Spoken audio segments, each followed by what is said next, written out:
Thanks, Rob, and welcome to everyone for what is almost the start of 2019. Exciting year, we're looking forward to it.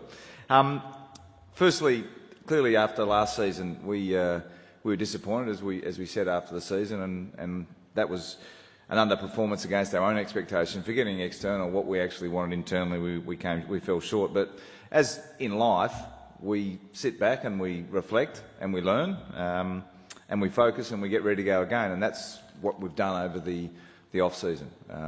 Pleasingly, from our playing viewpoint, they were able to go away, refresh, re-energise, and have come back in fantastic condition and have trained accordingly in the time since we've been together in November.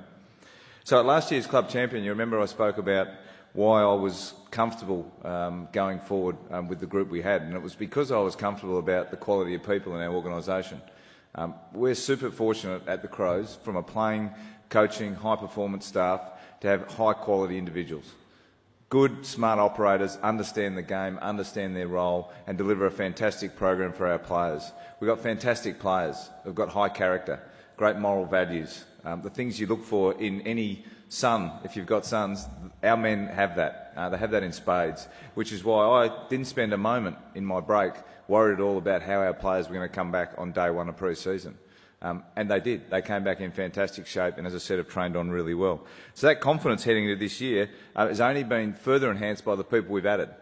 So we've added 3 new coaches in Mick Godden and Marty Mattner out of the Sandville, as well as Matthew Wright, who comes back after a time at Carlton playing. We've added some new players in some of our draftees, and according to some of our players who reflect on the crop of draftees who come in year out, this is one of the best crops they've seen in terms of not only their talent, their energy, their passion for the game, their desire to learn, their engagement in our program since they arrived has been fantastic. So that further enhances to me what we have at our footy club. And that allows you to have success, because without that, if we have people who have a poor moral compass or people who don't understand what it takes to be part of a team and part of a club, the challenge gets harder at this level. So that gives me the great confidence. And when we returned to training, I really had a really simple focus for our players. I've always said that people are the best at what they can do when they enjoy what they do. And we lost a bit of the love for it last year through circumstances. And the reality is, I said to them, have fun, work hard, and let's enjoy the journey. For however long it goes. There's a short lifespan, if you like, from an AFL footballer's viewpoint, of maybe 10, 12 years. If you're lucky and your ready bet's 14 to 15. But they're rarer. Most guys are in here for a short period of time, but it's a time in their life where they should love what they do. So to return back to loving playing footy, and I think we've seen that this year. I know they've worked hard. The results say they've worked hard. The program that's been put in place and the changes we made to our program have allowed them to have a nice balance of training hard, recovering, preparing and going again. The training numbers that we keep show us that we've increased in terms of the levels from this time last year. The intensity we train at, the distance they've been able to cover, the quality we've got out of those sessions has been far in advance of what we did last season. So they have worked hard, so they tick that box.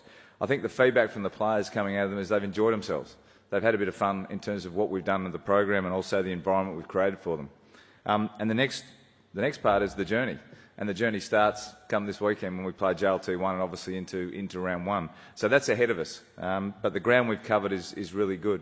I'll talk briefly now about the rule changes, because I know there's probably some interest around what the rule changes will mean for us as a club and for the industry. And it's probably some of the biggest changes I've certainly seen in my time as a senior coach that we're confronting this year. The 6-6-6 with the centre bounce will add a new dimension. No longer will we see sides with extra numbers behind the ball. It will be a genuine 1v1 contest ahead of the ball. And often with at least one player coming in off out of the 50 metre. It could be 5v5 in that forward 50 area. So it's going to be exciting for the fans. It's going to be challenging for the backs. They're probably the ones who are most worried about it. But for ourselves, with some really high-quality, high-power forwards, there's a real opportunity there.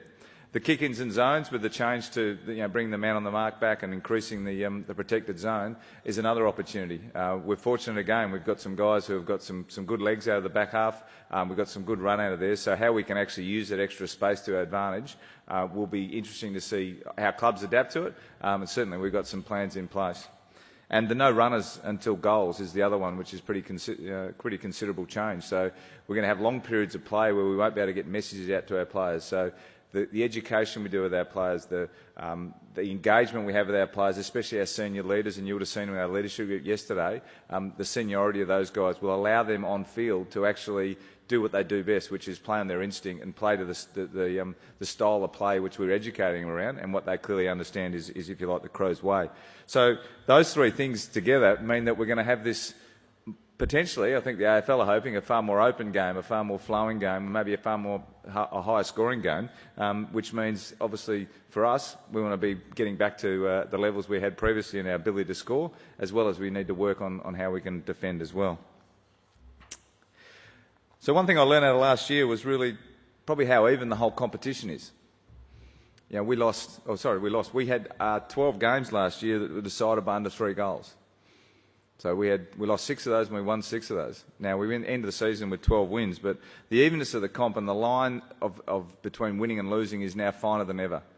So the advantage for clubs is right in that margin. And that margin is something that we chase and we pursue every day.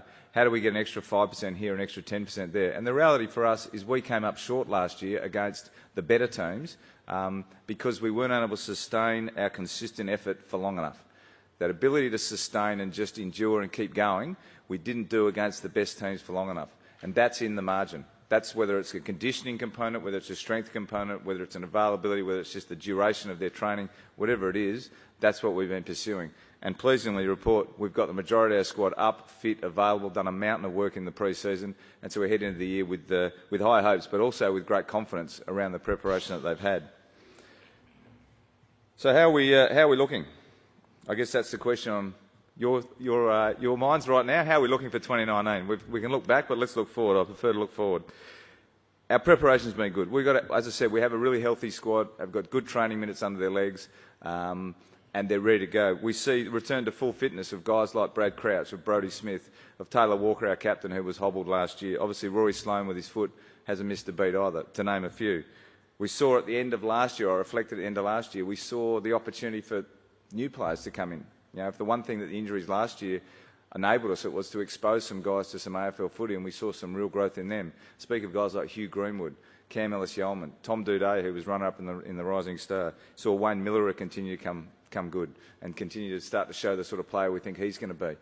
Cam Ellis-Yeoman off his knee reco, as well as some younger guys, you know, Darcy Fogarty, Jordan Gallucci, Miles Baholke, Lockie Murphy came in. So we got some really good games into those guys. So there's this really interesting blend now on the list. We've got some guys who played a fair chunk of footy last year. We've got some guys returning who on name would suggest they should be in our best 22. And we've just drafted some guys who are hungry and eager.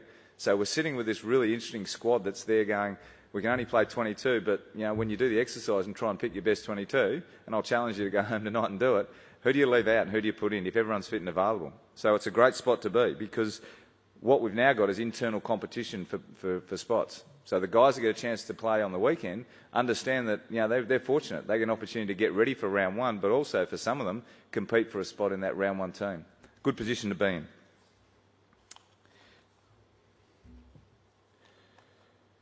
So I stand here, you know, like I do every season, saying, what does it look like? Because people want to know. How many games are we going to win? Where are we going to finish? I don't know. I have no idea. I wish I could tell you, but that's not how it works in this industry. All I can tell you is I say we've prepared really well. The players are in a good space, and now the challenge really is just to enjoy that ride and find out what the opportunity presents for us. I think we're a great footy team. I think we can play some really strong and powerful footy, and I've seen the guys do that, and I've got great belief in them doing that. But I know every season will throw up a challenge. Every season will throw up a curveball, throw something at us. The beauty is, with the quality of the people we've got, our ability to sustain and just keep going and endure will allow us to get, hopefully, what we want at the end of the year. But who knows? That's the beauty of sport. There's no guarantees, there's no certainties. So thanks for coming along. Enjoy the ride, enjoy the journey, because I know I will and I know our players will this year. And I hope that we continue to do you proud in the way we perform. Thanks very much.